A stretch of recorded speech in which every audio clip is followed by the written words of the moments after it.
Hi, FEMS Paint here. I've realized that in order to properly analyze Alois's character, I need to understand what it means to be a father. However, I am a single man in his 20s. I have no children of my own. So in order to properly understand it, I've decided to journey to the land of the JRPG dads.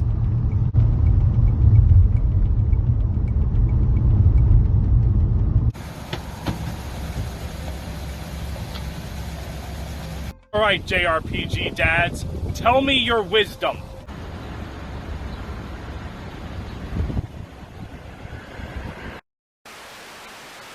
Dads in Fire Emblem are an incredibly diverse bunch. If you want good dads, bad dads, or dead dads, this series has you covered.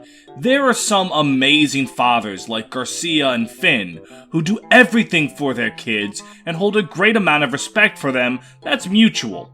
There are poor fathers like Dice and Gilbert, who don't have any malice towards their kids. They just kinda make things worse for them because of their own personal issues. Then you got shit like Langabalt and Desmond, who really should have been castrated so they never had a chance to have children in the first place.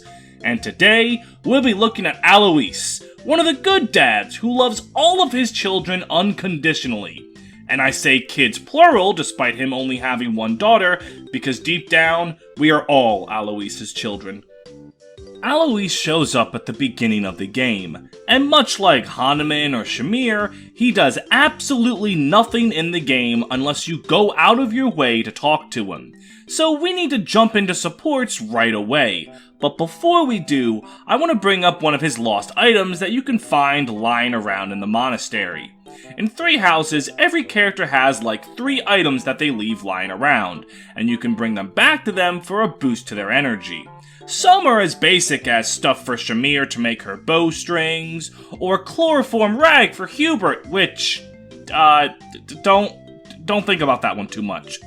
One of Alois's items is a small notebook full of shitty jokes and bad puns. You literally have to give him his book of dad jokes. That is just too funny for me not to bring up. Alois's support with Dimitri is all about those aforementioned shitty jokes, as Dimitri is rather infamous for being a man who lacks humor. But Alois actually manages to get a laugh out of Dimitri, and at first he thinks he's finally gotten good at making jokes and entertaining people. But, it's actually the complete opposite, as Dimitri explains. You're a real go-getter, Your Highness. Or should I say, Your Spryness?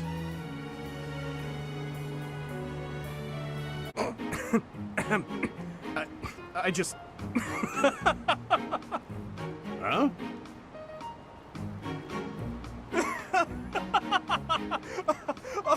oh my... I'm sorry, Alois.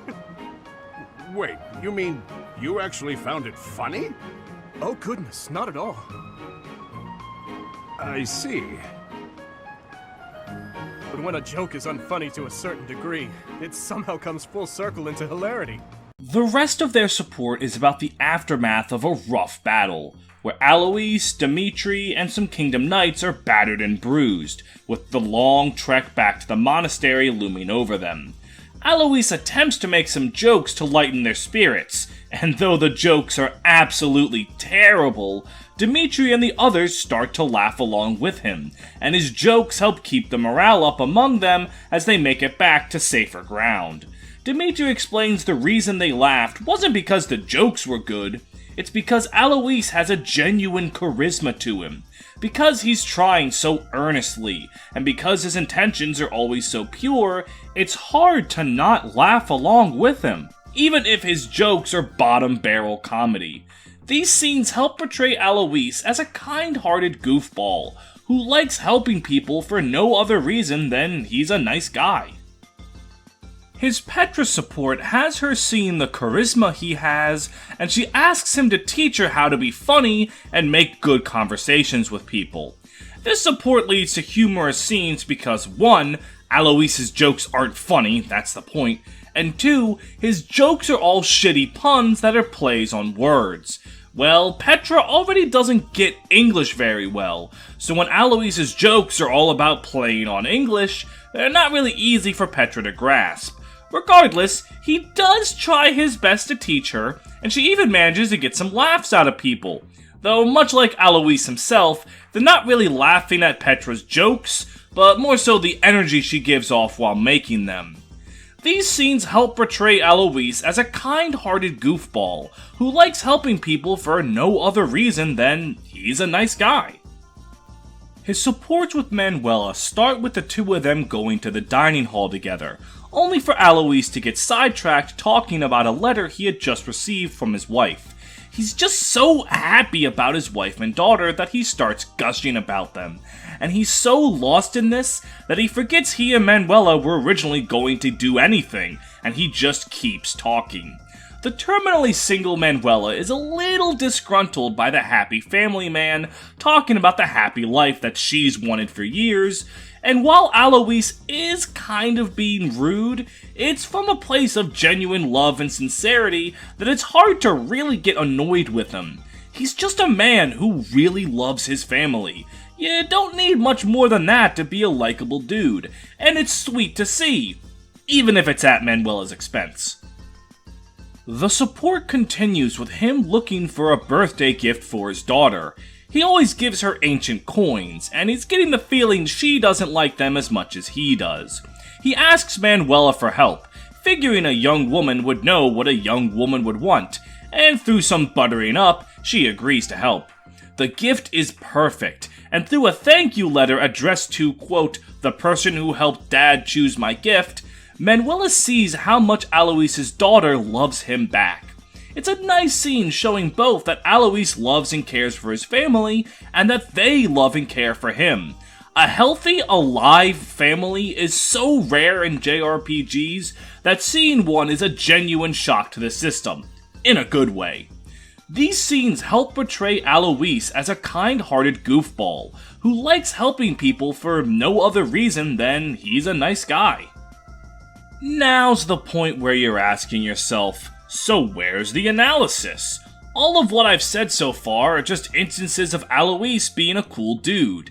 Well, let me tell you, if you look at Alois looking for complex characterization or some kind of deeper meaning, you will find absolutely nothing. Alois doesn't have some sad anime backstory, his character doesn't make you think about the human condition or anything, he's just a dude, just some guy. Alois is a very you see what you get kind of character. He really has nothing of note to talk about. And that fact is exactly why he's worth talking about. You see, Three Houses is a game where almost every character has some kind of deeper story behind them. They're not all as grand as Dimitri going sicko mode or Edelgard gaslight gatekeep girl bossing the entire continent, but most characters have a level of angst and depression guiding their true motives. For example, I've already covered the tragedy of Hahnemann and his sister, or the roller coaster of Mercedes' life on this show. Three Houses is chock full of that kind of stuff. But if every single character required a 30-page thesis to understand, that would get exhausting. Every character would start to blend together into the same kind of angsty gloop. That's why Alois is important. He gives a breath of humor and charm to the cast. He puts them in silly scenarios where you can have a breath of fresh air from crests ruining everyone's life. This is true for all kinds of serious stories as well. Berserk is one of the most famous dark fictions out there, with gore, serious topics like sexual assault, and it's graphic with its depictions. And then you got Puck, a little fairy dude who's just a fucking gremlin. He says silly shit and is drawn to look as goofy as possible. Xenoblade Chronicles has a mostly serious story about life and the cycle of violence, complete with a fairly serious cast, with Shulk and Dunban, etc. But there's also Ricky, a little furball who's super in debt because he fucks, and has like a dozen kids to feed, and he's just a silly little specimen. All serious media has these moments and characters of simplicity and silliness. They're needed to help give the story a break from all the angst and depression. and the way these goofball characters bounce off of the more serious characters can even help flesh out those characters for their more serious moments as well. And the thing is, Fire Emblem's always done this. They've been doing this as long as supports have been a concept. In FE6, you had people like the Sacaeans. Sue, Sin, Rutger, etc. were all victims of a genocide, and how that affects them is taken very seriously, and their supports explore that. But then you got people like Wade or Trek. They're just some dudes who have funny supports about being scared of snakes or going to sleep a lot.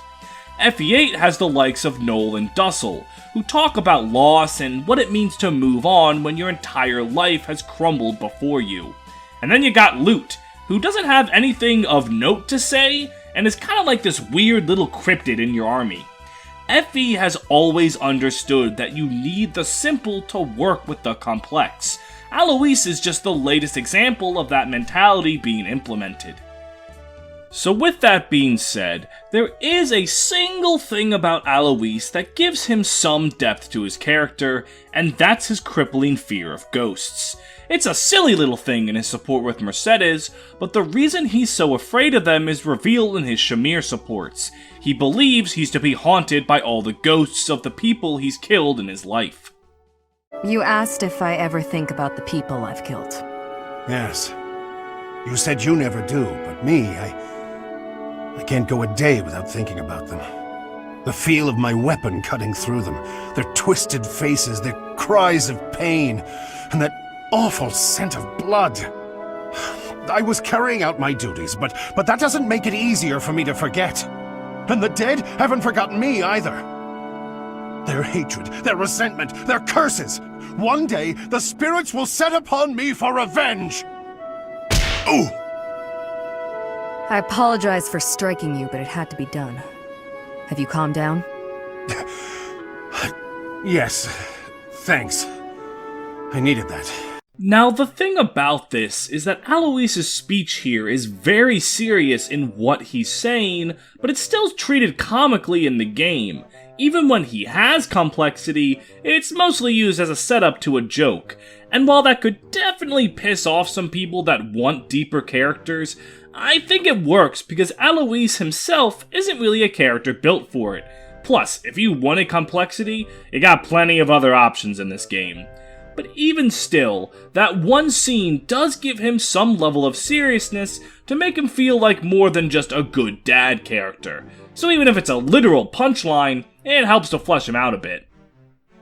The last thing I want to talk about is his ending with Byleth, as it's one of the paired endings in the game that isn't about the two characters becoming romantically involved. In non-Crimson Flower endings, Byleth relies on Alois as if he was their real dad, giving a sweet dynamic to the orphaned Byleth and giving them a happy family once again. In fact, Alois channels his inner Dozla, and is said to cry profusely at Byleth's eventual wedding day, as if he were watching his own child on the altar. The Crimson Flower ending is really funny to me. In it, Byleth goes back to their old life as a wandering mercenary, and eventually reunites with Alois in his home village. Alois invites them to stay for a while, and before they knew it, they had lived with Alois for 5 years. The idea that Alois is so likable and charming that Byleth just becomes his new child with no rhyme or reason is really funny to me. I don't know, it just gets me. At the end of the day, Alois is not some kind of hallmark of character writing. He really is just a dude. Watching this show, you might think I wouldn't even like him. Over these 50 or so episodes, I've really loved sinking my teeth into darker characters like Leon or Iran. But you know, I think we need to consider that every character is like a tool. Different tools are used for different tasks. There are times where a complex character is needed, and times when a simple character is needed. And Alois, I think, does his job very well. He's likable, he has a fair amount of laughs from his dialogue, and he doesn't overstay his welcome. If you wrote him off as boring when you first played Three Houses, I recommend giving him another look. You might find that he's worth giving a second chance. That's enough about Alois's patronage to the cast of Three Houses, and more about your patronage to me, which is giving me money. Now, in my hand. That's right, I have a Patreon, where, in exchange for a small amount of money, you can get benefits like early access to panels, or getting your name called out on visual and audio shoutouts. And for the big bucks of $7 a month, you can get access to polls to decide future videos. Right now, Agren has a 1-vote lead over Inez, so we'll see how that shapes out. My patrons include the likes of Andrew Crockett, Atomic X160, Benz Again, Dr. McBackstab, Elizabeth Wrangled, Fire Emblem Lord, Falopenta the North Star on Twitch, Galate Knight, Great Riek, Green Brigand, Hell on Heelys, Justpacito 2, Keithan, Lightning Bolt, Memi, Nevrix the Fallen Shield Guy, Ranger Man Sam, Ryan Walter, Shen Lu, Space1255, Steph D, Tato, Tiny Squids, Your Girl Olwyn, Anti-Ginger, Brentendo11, Drew Hack, Kazu Foxfire, Mathematicus, Max, Ups and Upscale Furry Trash. Thank you guys for your continued support, and I'll see you in the next one. And with that, we have reached the end of another character video. I hope you walk away from this appreciating characters like Alois a little bit more. I think they have their purpose, and I think a lot of people write them off. As always, thanks to my buddy Guy, the Green Brigand, for looking over the script, and just all in all helping out being a cool guy. Thanks to my buddy Christopher for filming that opening bit. I have a picture of him I can share, but thanks, dude. And if you enjoyed the video, please feel free to like the video, comment on the video, subscribe to the channel, and you see the Discord right now. I'd ask you to, follow that, enjoy that. Ring the bell for notifications, subscribe to the Patreon, and just look at McCreathan's entry in the Discord. He's missed the last, 4 or 5 videos, so I wanted to let him know that I do care. Until next time.